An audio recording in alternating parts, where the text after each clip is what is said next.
আপনার হাজব্যান্ড জিৎ, তাকেও পুলিশ তুলেছে। এক ড্রাইভার, আপনাদের যে বাড়ির ড্রাইভার, তাকেও পুলিশ তুলেছে। পরিবারের অভিযোগ হচ্ছে ড্রাইভার আপনার সঙ্গে কোনো জায়গায় পালিয়ে যাচ্ছিল।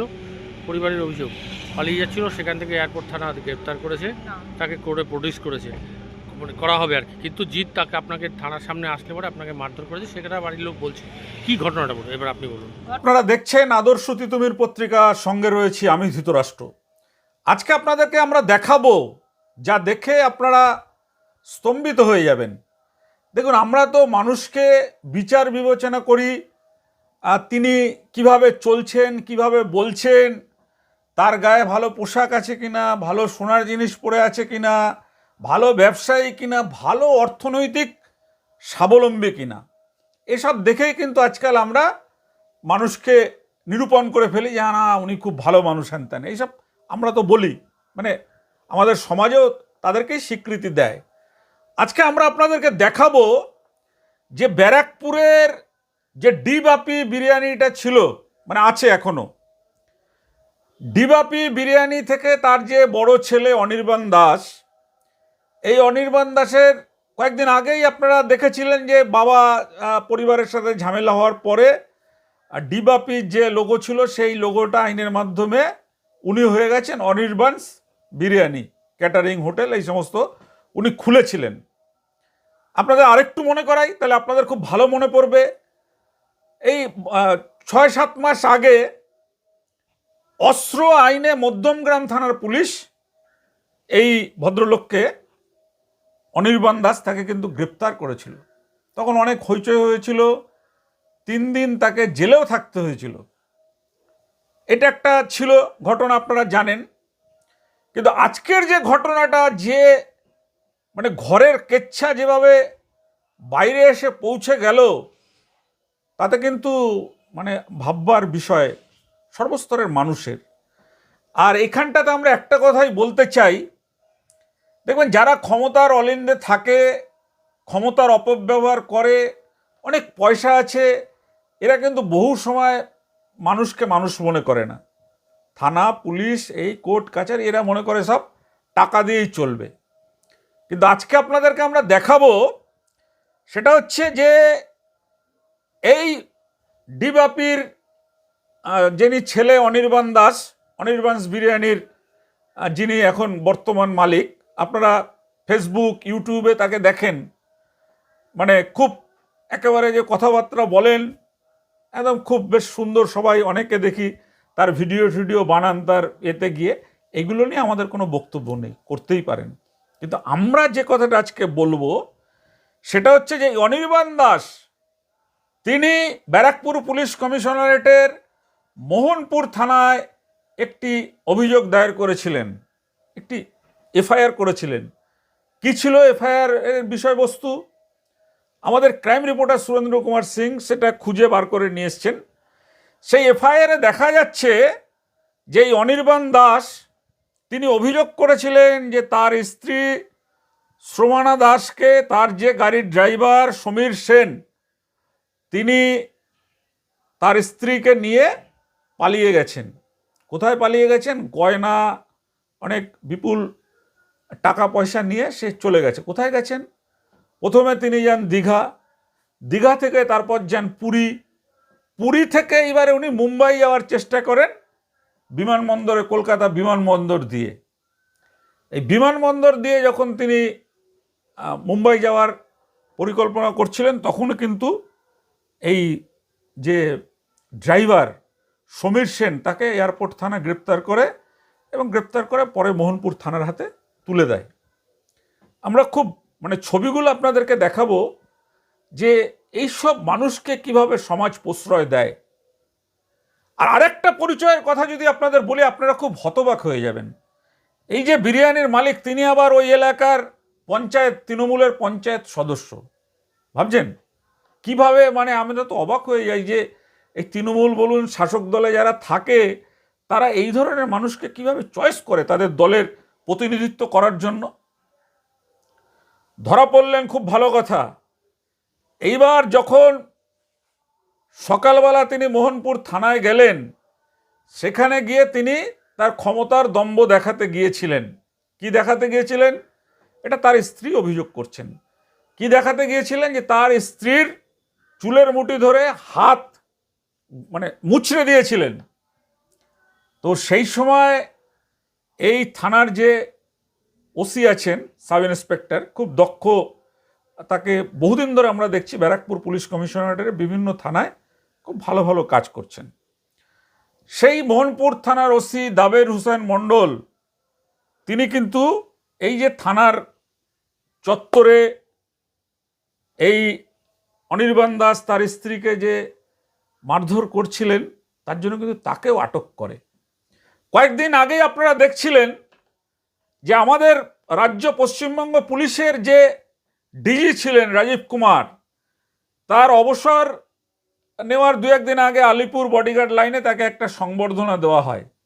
সেই সংবর্ধনায় কিন্তু তিনি বলেছিলেন যে পশ্চিমবঙ্গের পুলিশ আর দেশের সমস্ত পুলিশের চাইতে ভালো, এবং এই পুলিশকে সত্যের সাথে কাজ করতে হবে এবং নিজের চিন্তা করে নিতে হবে, সৎ সাহস দেখিয়ে কাজ করতে হবে। একেবারে হাতে হাতে ফল আমরা দেখলাম যে মোহনপুর থানার যিনি ওসি রয়েছেন দাবির হোসেন মণ্ডল, তিনি কিন্তু মনে হয় ডিজি যে কথাটা বলেছিলেন, সাহসী হতে হবে, সততার সঙ্গে কাজ করতে হবে, হৃদয় দিয়ে ভাবতে হবে। আমাদের মনে হয় যে এই যে বিরিয়ানি অনির্বাণ দাসকে যে গ্রেপ্তার করেছে, এটা কিন্তু ওসির একটা খুব সাহসিকতার কাজ। কেন সাহসিকতার কাজ বলছি?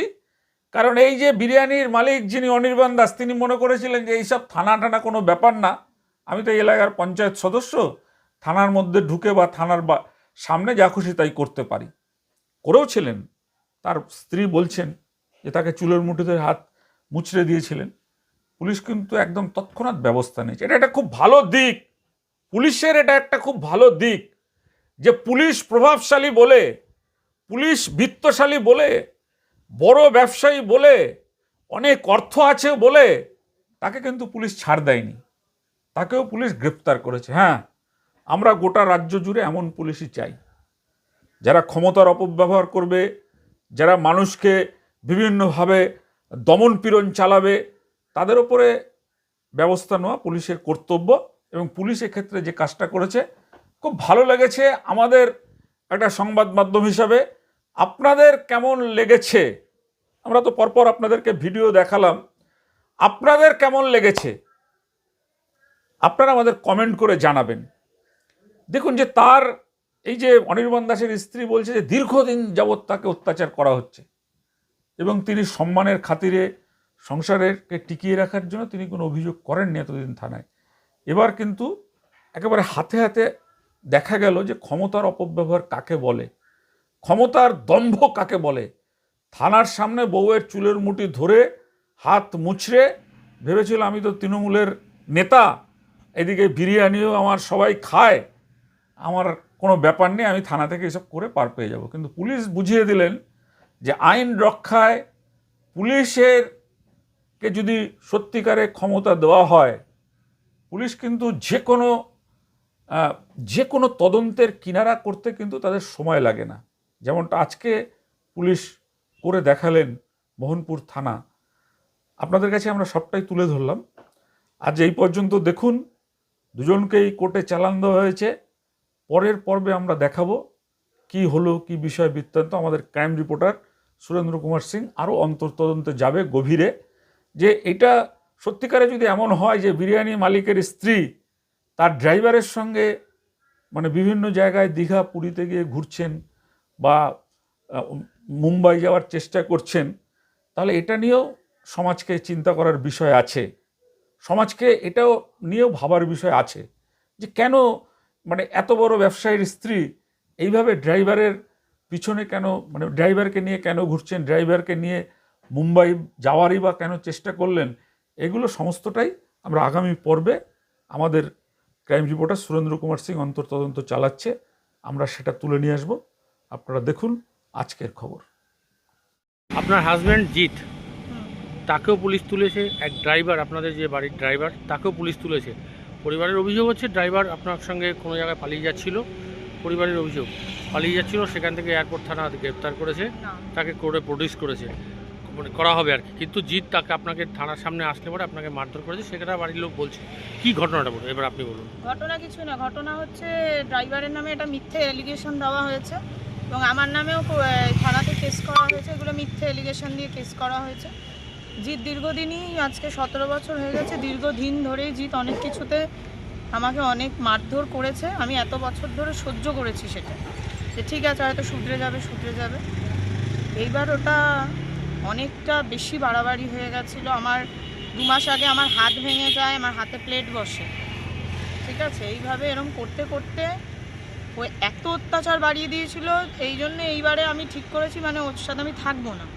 এবার এটার জন্য ওর এটা এখন একটা অ্যালিগেশন দেওয়া যে যেহেতু থাকবে না, মানে আমি নাকি পালিয়ে গেছি, আমি এরকম চলে গেছি তার সাথে, এই সবগুলো। কিন্তু ড্রাইভারকে তো অ্যারেস্ট করেছে পুলিশ। হ্যাঁ অ্যারেস্ট করেছে, ও অ্যালিগেশন দিয়েছে, তাই জন্য অ্যারেস্ট করেছে। আমাকেও আজকে আসতে বলেছে কোর্টে, এখন বেল করতে হবে আমারও। আমি কি করেছি, অপরাধ কি করেছি?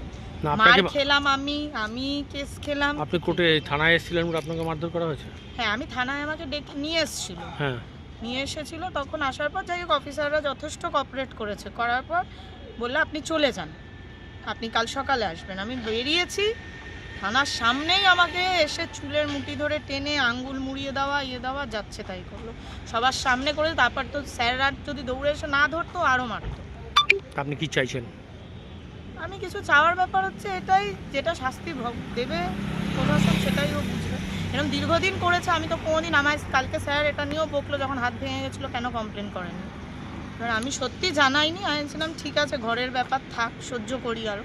তো এবার সহ্যটা একদম মাথার ওপর দিয়ে চলে গেছে। কিন্তু খবরটা ছিল অন্যরকম, যে আপনি বোম্বের দিকে পালাচ্ছিলেন ড্রাইভারের সাথে মিথ্যে কথা। সোনাদানা নিয়ে। না, কোন সোনাদানা নেব? সোনাদানা নিজে আমার বাবা যেগুলো দিয়েছিল, তাহলে সেগুলো কার? আমার নামে অজস্র বিল আছে সোনাদানা, তাহলে সেগুলো কার সোনা? আপনি সোনাদানা নিয়ে পালাবার কোনো না, ব্যবস্থা? কোথার থেকে পাঠাবো? আমার হাত ভেঙে গেছে, 2 মাস ধরে আমি বাড়িতে শুয়ে, আমার একটা মেডিকেল রিপোর্ট কথা বলবে। আপনি দীঘা গেছিলেন, ওখান থেকে পুরী গেছিলেন। দীঘা গেছি, পুরী গেছি, তো আমি গেছি তাই কি ড্রাইভারের সাথে গেছিলাম নাকি?